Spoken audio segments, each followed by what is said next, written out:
Olá, alunos do segundo ano, tudo bem? Aqui é o professor Matheus, eu estou gravando esse vídeo para vocês poderem fazer aí a revisão dos conteúdos que a gente aprendeu no segundo bimestre, né? O que a gente aprendeu aí juntos no segundo bimestre? A gente aprendeu o que eu considero, né, o tempo verbal mais chatinho de entender do inglês, né? Que é o present perfect, porque é um tempo verbal que não existe no nosso idioma, né? Mas, ainda assim, a gente consegue entender, não é muito complicado, tá bom? Vamos lá. Antes de tudo, a gente precisa entender a estrutura, né? A gente precisa entender que o present perfect vai sempre usar have ou has, né? E um verbo com ed ou um verbo irregular, né? Para poder formar uma flexão verbal. Já vou mostrar isso com mais calma, né? Nos exemplos. Qual é a primeira coisa que a gente precisa memorizar, né? Que he, she, it usa o auxiliar has ou hasn't, né? Se for uma negativa, e o restante usa o auxiliar have ou haven't, se for uma negativa, né? Então, os exemplos que estão aqui. I have worked a lot this week. Então, a palavra have com a palavra worked, né, vai se juntar para traduzir com uma palavra só, né? Então, have worked, nesse caso, vai significar trabalhei. Professor, se fosse com we have worked. Então, nós trabalhamos. Se fosse they have worked, eles ou elas, né, trabalharam. E aí o complemento, né, muito essa semana, a lot this week. E se fosse na negativa, professor? Então, I haven't worked, né? Então, eu não trabalhei. You haven't worked, você não trabalhou ou vocês não trabalharam. E por aí vai. Então, a gente junta o have com worked, né, para virar uma coisa só, para virar o trabalhou, né? Ou as conjugações, né, aí do nosso idioma. Com he, she, it, a única diferença é que a gente vai usar o has, né? Então, he has worked significa ele trabalhou. She has worked significa ela trabalhou. Se for na negativa, né?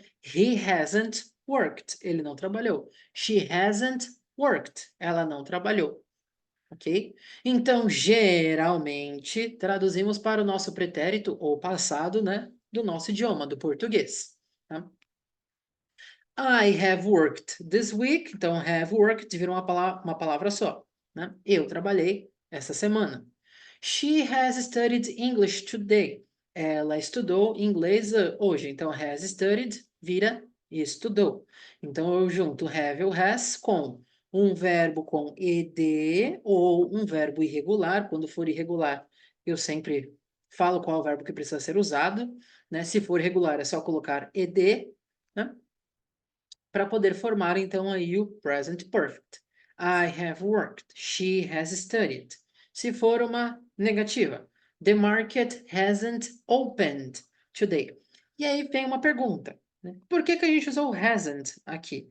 Né? Porque mercado é ele, né? Ele, o mercado, não abriu hoje. Então, o mercado, ele, não abriu hoje. Então, para ele e ela, né, nós temos que usar o has ou hasn't, né? Então, o mercado, né? Ele hasn't opened today, ok? O mercado não abriu hoje. The boys haven't come to the party. Tá, por que com the boys então eu uso haven't? Porque the boys, né, são eles, né? Os meninos. Eles não vieram à festa, tá? Então, the boys haven't come to the party. Então, com eles, né, o they eu preciso usar o haven't. Então, é sempre importante a gente fazer a análise do sujeito, né, antes de saber se a gente vai usar o have ou has, tudo bem? Nem sempre vai estar em forma de pronome. Então, por isso a gente precisa fazer sempre aí a nossa análise, ok? E em perguntas, ou seja, na forma interrogativa, o have ou has deve vir antes do sujeito, né? Então, quando for pergunta, o have ou has, ele vai iniciar a nossa frase, tudo bem? Exemplo, has she eaten the cake? Então, um exemplo, né, de verbo irregular, que não segue a regrinha do ed, né? Então, ela comeu o bolo, por ser uma pergunta, o has inicia a pergunta. Have the students finished the project? Né? Então, os estudantes terminaram o projeto? Tá? Então, juntando o have com finished, né? A gente tem aí o terminaram. Estou usando have aqui porque os estudantes, né, são eles ou elas, enfim, tanto faz. A gente substituiria, né, então por they, se a gente for substituir por um pronome, tá? Então, normalmente a gente traduz aí para o nosso pretérito ou passado do nosso português. Trabalhei, estudou, abriu, vieram, né? Terminaram, comeu e por aí vai. Porém, quando na frase tem since ou for, né? Since significando desde e o for significando faz ou tem, né? Neste tipo de frase, a gente tem que traduzir a frase para o presente. Então, por isso que esse tempo verbal ele é meio chatinho. A gente tem que tomar cuidado, né? Porque não funciona igual ao nosso idioma, tá? Her parents have worked there, desculpa, since, né, 2018. Olá, então é uma frase que tem o present perfect e o since. Então agora eu não vou traduzir mais para o passado, eu vou traduzir para o presente, né?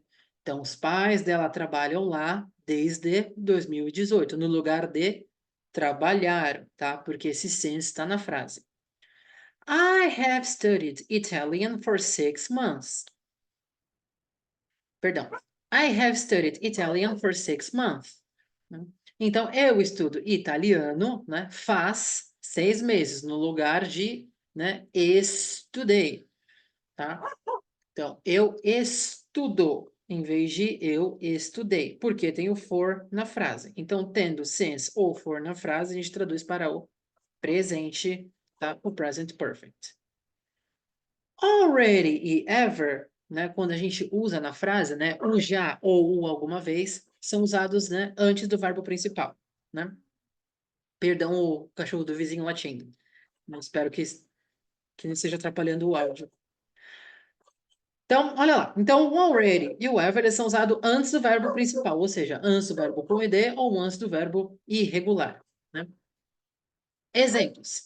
I have already had dinner, né? Então, eu já jantei. O already antes do had, né? Antes do verbo principal. Has she ever driven a car? Né? Aqui está errado a tradução. Ela, alguma vez, né? Dirigiu um carro.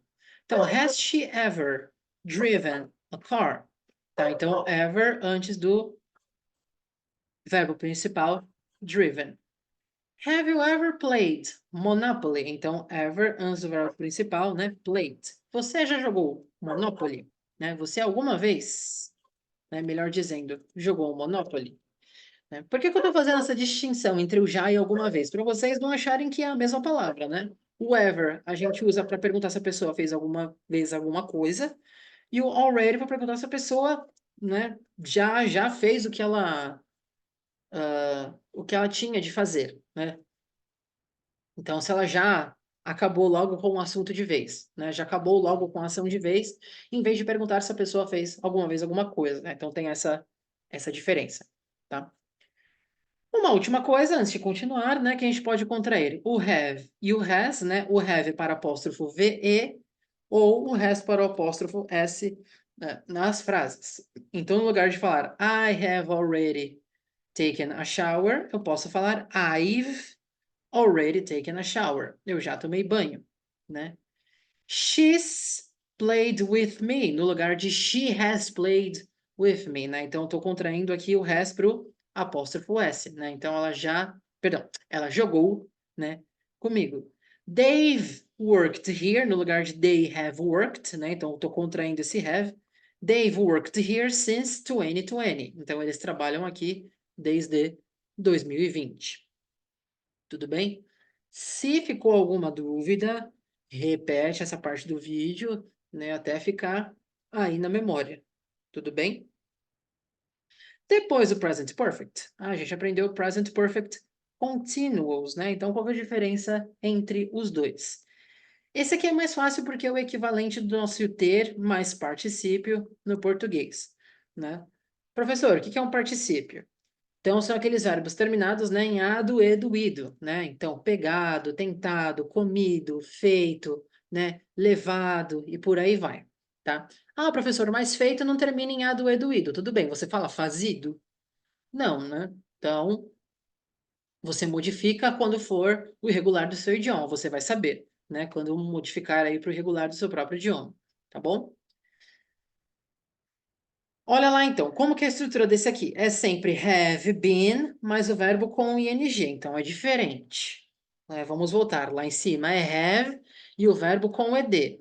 Aqui é have been, mais o verbo com ing, tá? Mesma ideia, has para he, she, it, né? Has been, né? Para he, she, it, e com o restante a gente usa então have been mais o verbo com o ing. Vamos aos exemplos. I've been trying to learn this. Eu tenho tentado aprender isso. Então, é equivalente do nosso ter mais o particípio a do e do ido. She's been playing this for days. Ela tem jogado isso por dias. It hasn't been winding much lately. Não tem ventado muito ultimamente, né? Lembrando que a gente precisa usar o it, né? Quando a gente está falando de eventos da natureza, de fenômenos naturais, né? Para a gente não tem, está ventando. Quem está ventando? Para a gente não sabe quem é que está ventando. Mas no inglês, né, quem está ventando é o it. Por quê, professor? Não me perguntem, a regra é essa, tá? Então, o sujeito de fenômenos da natureza é o it, ok? Então, não tem ventado muito ultimamente. They've been save money, né? Então, eles têm economizado dinheiro. Marta's been going to the gym 4 times a week. Então, Marta tem ido à academia 4 vezes por semana, né? Então, percebam o uso de have been ou de has been, mais o verbo com ing para formar, né, o equivalente ao ter mais o particípio do nosso português. Ok? Por último, né, o último assunto que vai aparecer aí no desafio de vocês é o somebody, nobody, anybody, né? Ou someone, no one, anyone, que significam a mesma coisa, tá? São sinônimos. Então, vamos por partes. Começando pelo somebody ou someone, né? Utilizado somente em frases afirmativas. Então, eles significam alguém. Somente em frases afirmativas. Importante. Somebody has eaten my sandwich. Alguém comeu meu sanduíche. Ou então, para mostrar que significa a mesma coisa, usei a mesma frase. Someone has eaten my sandwich. Então, alguém comeu meu sanduíche, tá? Então, tanto faz utilizar somebody ou someone. Não tem diferença, são iguais, ok? Nobody ou no one. E aí, perceba que no one está separado, tá? Usados somente em frases afirmativas. Isso aqui está errado. Deixa eu modificar. Somente em frases afirmativas, tá? E significam ambos, né? Ninguém. Nobody has liked the movie. Ninguém gostou do filme. No one has slept yet. Ninguém dormiu ainda, tá? Então, tanto o somebody e o nobody, ou someone e no one, são utilizados aí somente em frases afirmativas, tá? Tá, professor, e quando a gente quer falar alguém e ninguém em frases negativas, como é que a gente faz? Aí, em inglês, a gente precisa usar o anybody ou anyone. Neste caso, né, esses dois rapazinhos dependem da frase que são utilizados, né? Em frases afirmativas, significa qualquer um. Em frases negativas, significa ninguém. E em frase interrogativa, significa alguém, tá? Então, vamos lá. Um exemplo de cada, né? Frase afirmativa. Anyone can do this. Então, em frase afirmativa, qualquer um. Qualquer um pode fazer isso. There isn't anyone in this room. Né? Então, there isn't, né? O verbo existir, o verbo haver, né? Então, não há ninguém nessa sala. Então, numa frase negativa, significa ninguém. E numa frase interrogativa, has anybody seen my charger? Então, alguém viu meu carregador? Né? Então, frases interrogativas, ele significa alguém. Então, lembrando, somebody, nobody ou someone, no one, somente frases afirmativas. Anybody, anyone pode ser usado em qualquer uma das 3 formas de frase. Afirmativa, negativa e interrogativa. Porém, ele muda de significado, né, de acordo com a frase. Ok? Então é bastante informação. Recomendo que reassista o vídeo, né, para memorizar o que foi dito. E junto com este vídeo, né, o material de estudo de vocês, que são os exercícios que a gente fez em sala de aula, tá? A respeito do present perfect, a respeito do present perfect continuous. Tudo bem? Então, junto com o vídeo, estudem também os exercícios do caderno para vocês poderem fazer aí um bom desafio, ok? Qualquer dúvida, né, não conseguindo sanar a dúvida reassistindo o vídeo, me procure pela escola, né, não vá para o desafio com dúvidas, ok? Desejo a vocês bons estudos, ok? E bye bye.